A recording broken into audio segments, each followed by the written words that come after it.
500 ಹಾಗೂ 1000 ರೂಪಾಯಿ ನೋಟುಗಳ ನಿಷೇಧದ ಆದಮೇಲೆ ಮಂತ್ರಾಲಯದಲ್ಲಿರುವಂತಹ ಶ್ರೀ ರಾಘವೇಂದ್ರ ಸ್ವಾಮಿ ಮಠದ ಆದಾಯ ಕುಸಿದಿದೆ. ಸೇವೆ ಮತ್ತು ದೇಣಿಗೆಯಲ್ಲಿ ಕುಸಿತ ಕಂಡಿದೆ. ಪ್ರವಾಸಿಗರ ಇಳಿಮುಖದಿಂದ ಮಠದ ವಸತಿ ಸಮುಚ್ಚಯಗಳ 900 ರೂಮ್ಗಳಲ್ಲಿ 700 ರೂಮ್ ಖಾಲಿ ಹೊಡಿತಾ ಇದೆ. ಪ್ರತಿ ತಿಂಗಳು ಹುಂಡಿಯಲ್ಲಿ 1 ಕೋಟಿ ಹಣ ಸಂಗ್ರಹವಾಗ್ತಾ ಇತ್ತು. ಇತ್ತ ಭೋಜನಾಲಯದಲ್ಲೂ ಕೂಡ ಕ್ವಿಂಟಾಲ್ ಗಟ್ಟಲೆ ದವಸ ಧಾನ್ಯ ಖರ್ಚಾಗದೆ ಉಳಿದಿದೆ. ಇದೆಲ್ಲದರ ಬಗ್ಗೆ ನಮ್ಮ ಪ್ರತಿನಿಧಿ ವಿಜಯ್ ಜಾಗಟಕಲ್ ನೀಡಿರುವಂತಹ ಪ್ರತ್ಯಕ್ಷ ವರದಿ ಇಲ್ಲಿದೆ ನೋಡಿ.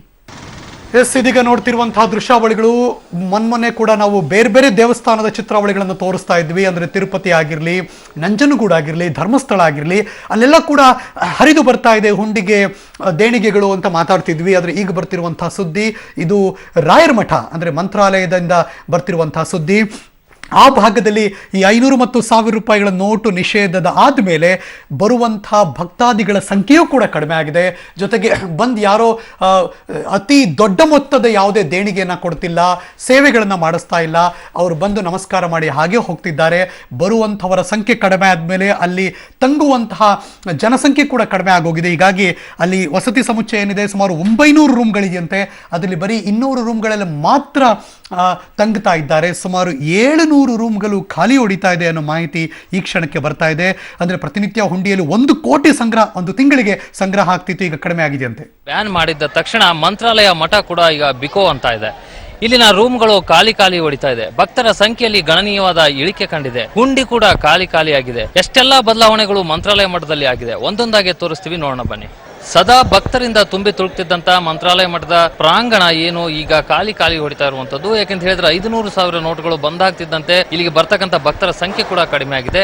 ಮತ್ತು ಇಲ್ಲಿನ ಎಲ್ಲ ಸೇವಾ ವ್ಯವಸ್ಥೆಗಳಿರ್ಬೋದು ಮತ್ತೆ ವ್ಯಾಪಾರ ವಹಿವಾಟುಗಳಲ್ಲೂ ಕೂಡ 500,000 ನೋಟು ನಡೀದೇ ಇರೋದ್ರಿಂದ ಕೂಡ ಭಕ್ತರು ಇಲ್ಲಿಗೆ ಬರೋ ಸಂಖ್ಯೆ ಕಡಿಮೆ ಆಗಿದೆ. ನಮ್ಮ ಜೊತೆ ಸಾಕಷ್ಟು ಜನ ಇಲ್ಲಿ ಭಕ್ತರಿದ್ದಾರೆ. ಯಾವ ರೀತಿ ಅಭಿಪ್ರಾಯ ವ್ಯಕ್ತಪಡಿಸ್ತಾರೆ ಅನ್ನೋದನ್ನ ಅವರಿಂದ ಕೇಳೋಣ.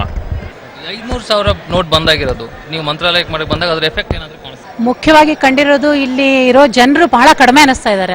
ಅದು ಮೋಸ್ಟ್ಲಿ ದುಡ್ಡು ಎಲ್ಲ ಕಡೆ ಚೇಂಜ್ ತಗೋತಾ ಇಲ್ಲ ಅನ್ನೋ ಒಂದು ಕಾರಣಕ್ಕಾಗಿರ್ಬೇಕಾಗಿತ್ತು. ಆದ್ರೆ ನೋಟ್ 500,000 ಬಂದ್ ಮಾಡಿದ್ದು ನಮಗೇನು ತಪ್ಪು ಅನಿಸ್ತಾ ಇಲ್ಲ. ಕಪ್ಪು ಹಣವನ್ನ ತಡೆಗಟ್ಟಲಿಕ್ಕೆ ಅದು ಮಾಡಿರೋದು ಕರೆಕ್ಟೇ ಇದೆ. ಆದ್ರೆ ಸ್ವಲ್ಪ ಪೂರ್ವಭಾವಿಯಾಗಿ ಇವರು ಒಂದು ಸ್ವಲ್ಪ 100 ನೋಟು ಈ ಚೇಂಜ್ಗಳನ್ನ ಇನ್ನೊಂದು ಸ್ವಲ್ಪ ಮುಂಚಿತವಾಗಿ ಬಿಟ್ಟಿದ್ರೆ ಜನರಿಗೆ ಸ್ವಲ್ಪ ಅನುಕೂಲ ಆಗ್ತೈತೇನೋ ಅಂತ ನಮ್ಮ ಅಭಿಪ್ರಾಯ. ಮಂತ್ರಾಲಯ ಮಠದಲ್ಲಿ ಯಾವಾಗ್ಲೂ ರೂಮ್ಗಳು ತುಂಬ್ತಾ ಇದ್ವು, ಏನು ರೂಮ್ ಸಿಗೋದೇ ಕಷ್ಟ ಇತ್ತು. ಈಗ ಹೆಂಗ್ ರೂಮ್? ಈಗ ಫುಲ್ ಖಾಲಿ ಇದೆ ರೂಮ್ಗಳು. 30% ಅಷ್ಟೇ ಜನ ಇದ್ದಾರೆ.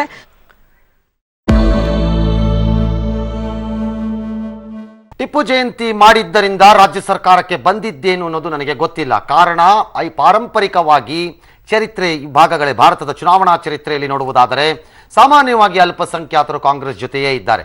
ಹಾಗಾಗಿ ಅವರ ಜೊತೆಯೇ ಇರುವವರನ್ನ ಮತ್ತೆ ಅವರನ್ನೇ ಮೆಚ್ಚಿಸಲು ಯಾಕೆ ಮಾಡ್ತಾರೆ ಅನ್ನೋದು ಒಂದು ಆರೋಪ. ಒಂದು ಬ್ರೇಕಿಂಗ್ ನ್ಯೂಸ್ ಇದೆ. ಯಲ್ಲಪ್ಪ ಮೃತದೇಹ ತಿಪ್ಪಗೊಂಡನಹಳ್ಳಿ ಜಲಾಶಯದಲ್ಲಿ ಈಗ ಪತ್ತೆಯಾಗಿದೆ ಅನ್ನುವಂತ ಬ್ರೇಕಿಂಗ್ ನ್ಯೂಸ್ ಸಿಗ್ತಾ ಇರುವಂತದ್ದು. 2 ದಿನಗಳ ಬಳಿಕ ಯಲ್ಲಪ್ಪನ ಮೃತದೇಹ ಪತ್ತೆಯಾಗಿದೆ.